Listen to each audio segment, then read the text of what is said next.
Hello, good evening to all of you. अपने आज की क्लास में आप सभी लोगों का बहुत बहुत स्वागत है। आज जो अपन क्लास शुरू करने वाले हैं उसका नाम है कश्मीर।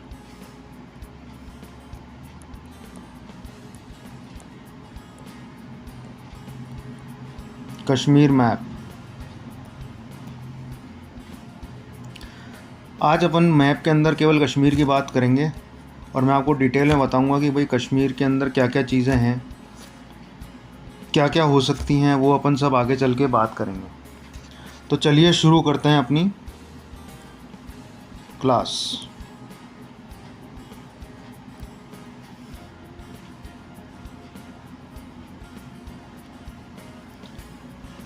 तो ये है साहब आपका कश्मीर, ये आपका कश्मीर है।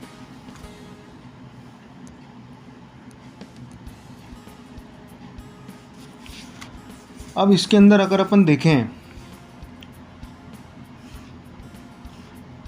तो यहाँ पर है चाइना, यहाँ पर है तिब्बत,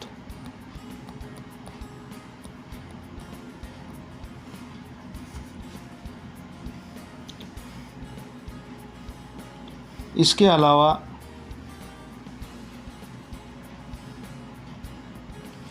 ये जो छोटी सी लाइन दिख रही है आपको, ये है अफ़गानिस्तान। अफ़गानिस्तान का वाखान बॉर्डर है ये, WAKHAN, वाखान बॉर्डर।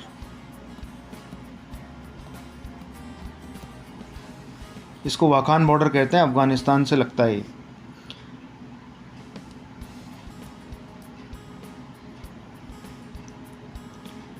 इसके बाद में अगर अपन वेस्ट की बात करें तो इसका बॉर्डर लगता है पाकिस्तान से, PAK, पाकिस्तान। और ये जो नीचे का इलाका है, ये वाला इलाका, ये लगता है पाकिस्तान के पंजाब से।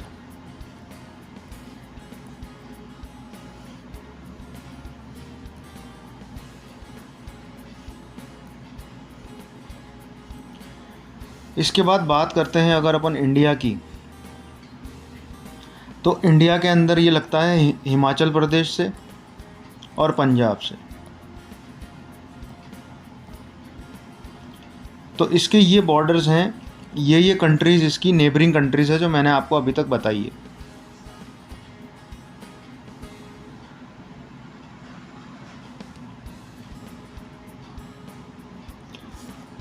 इसके अलावा अगर अपन अब इसको शुरू करते हैं अपन, तो इसके अंदर क्या है, कश्मीर के अंदर हर तरफ से हमले हुए थे, हर तरफ से। ईरान से भी हमला हुआ था इसके ऊपर, ईरान से भी हमला हुआ था। पर फिर बाद में क्या हुआ, इसको सिखों ने जीत लिया, सिख रूलर्स ने जीत लिया था।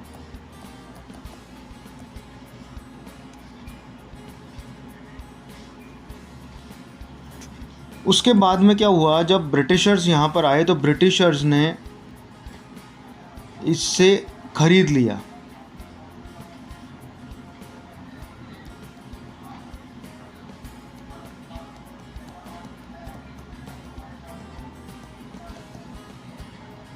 ब्रिटिशर्स ने सिख रूलर्स से कश्मीर को खरीद लिया। जब अंग्रेज़ों ने ख़रीद लिया, काफ़ी टाइम तक यहाँ पर अंग्रेज़ों ने राज भी किया। पर फिर क्या हुआ, अंग्रेज़ों ने इसको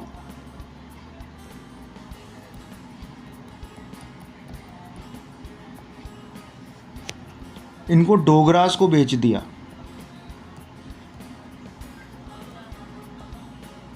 इसको डोगरास को बेच दिया। तो अब यहाँ पर क्या है, सबसे इम्पोर्टेंट क्वेश्चन बनता है,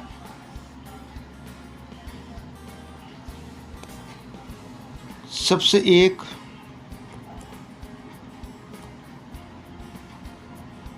डोगरा कहाँ के थे?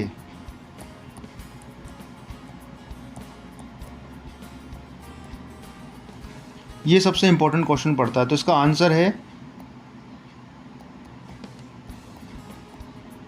जम्मू एंड कश्मीर के थे डोगरास।